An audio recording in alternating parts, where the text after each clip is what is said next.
চক পাউডারটা আর পানিটা এখানে মিক্সিং চলে, এটা জিপসাম পাউডার বলে, আবার কেউ চক পাউডার বলে। মিক্সিং শেষে মেশিনে চলে যাবে। মেশিনে যাওয়ার পরে এটা নির্দিষ্ট জায়গায় মানে প্রতিটা ফর্মার ছিদ্র বরাবর এটা আপনাকে ওই পাউডারটা বিছায় মানে পুরোটাই আপনার ছড়াই দিতে হবে। ছড়াই দেওয়ার পরে আপনার 3 থেকে 4 মিনিট পরে এই চাবি আছে, এখানে যে লোহার চাবি আছে ওইটা দিয়ে চাবিটা ঘুরাই দিলে আপনার চকের মাথায় 1 ইঞ্চির বরাবর বের হয়ে যাবে। এরপরে আপনার দ্বিতীয় ধাপ আসবে, চক পাউডার গুলো ফর্মার ভিতরে চলে গেছে মানে চক তৈরির প্রসেসটা তৈরি হয়ে গেছে। এটা এখন 2-3 মিনিট পরে অটোমেটিক আপনার জমে যাবে। জমার পরে লোহার ইটা দিয়ে ঘুরাই দিলে, চাকাটা দিয়ে ঘুরাই দিলে চকের মাথাটা 2 থেকে 3 ইঞ্চি বেরোবে। এরপরে আপনার ট্রে আছে, ওখানে ট্রে থেকে আপনার ঢালে আপনার পরের ধাপে চলে যাবে। এরপরে শুকানো হবে। মাঠে শুকানোর পরে এই চকগুলা এখানে থাকবে। এখানে চক শুকাইতে লাগতেছে 7 থেকে 8 ঘন্টা।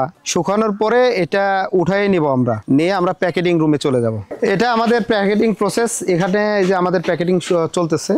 প্যাকেটটা হওয়ার পরে এটা আপনার মোড়কগুলো আপনার আঠা দিয়ে মোড়াই নিয়ে এরপর আপনার কার্টুন, এভাবে আমাদের কার্টুন তৈরি হবে। এটা কার্টুনে এখন মার্কেটে যাওয়ার জন্য উপযোগী। এটা আমরা এখন বাজারজাত করতে পারবো। এটাই আমাদের চকের লাস্ট পর্যায়ে, যেখান থেকে বাজারে চলে যাবে। আমার আব্বা অনেক আগে থেকে, প্রায় 40 থেকে 45 বছরের অভিজ্ঞতা, আর আমার জন্ম থেকেই।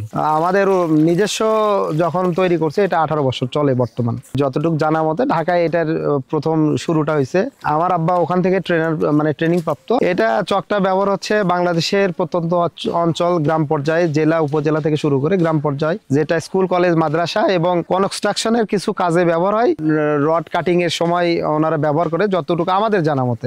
এটা ওনারা অর্ডার করে, মোবাইল ফোনের মাধ্যমে যোগাযোগ হয়। এটা কুরিয়ার সার্ভিস আপনার কেউ ট্রান্সপোর্ট মাধ্যমে নাই, অথবা সরাসরি কেউ আইসেও নিয়ে যায় এখান থেকে। আমাদের এটা তো আপনার ওইভাবে যে দিয়ে আসার মতো প্রোডাক্ট না, কারণ যেহেতু আর বিক্রি সীমিত পর্যায়ে, আর এটার ওইভাবে কোনো রকম সুযোগ নাই যে দেওয়ার। আমাদের প্রতিদিন প্রোডাকশন উৎপাদন ক্ষমতা 50 কার্টুন, যেটা অপ্রতুল, আসলে সামান্য সীমিত পরিসরে। এটা চাহিদার তুলনায় এখন প্রোডাকশন উৎপাদন ক্ষমতাটা কম। আসলে আগামও করা হয়, আবার অর্ডার ভিত্তিতে করা হয়। যদি কেউ চায় অর্ডার করলে আমরা আগামী করি, আবার কেউ অর্ডার দিলে আমরা অর্ডারের ভিত্তিতে তার কোয়ান্টিটির উপরে ওইটা করা হয় চাহিদার পরিমাণ অনুসারে। আগের চাহিদার তুলনায় এখন চাহিদাটা বেশি মনে হচ্ছে আমার কাছে, কারণ আপনার এর আগে ঢাকায় এটা শুরুটা হয়েছিল। ঢাকা আপনার উৎপাদন খরচটা ওনাদের বৃদ্ধি হওয়ার কারণে ফ্যাক্টরিগুলো বন্ধ হওয়ার পথে, বা বন্ধ হয়ে গেছে অনেকটাই।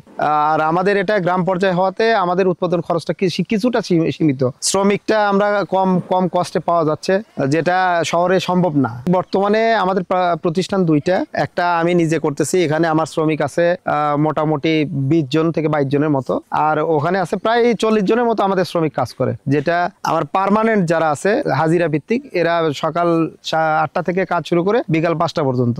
আর চুক্তিভিত্তিক এরা আছে, এদের ইচ্ছা মতো আসতে পারে। এরা শুধু চক এভাবে একটা ট্রে চক লাড়বে এবং প্যাকেটিং পার কার্টুন প্যাকেটিং করে ওরা চলে যাবে। এটা হচ্ছে চুক্তিভিত্তিক। আমার পার্মানেন্ট যে শ্রমিকগুলো আছে এরা পার ডে 200 থেকে 250 টাকার মতো বেতন পায়। আর চুক্তিভিত্তিক যেগুলো আছে এরা আপনার ট্রে হিসাবে পায়। এটা 6 টাকা ট্রে দেওয়া হয়, আর প্রতি কার্টুন যেটা আছে কার্টুন আপনার 35 টাকা করে ওদের প্যাকেটিং খরচটা দেওয়া হয়।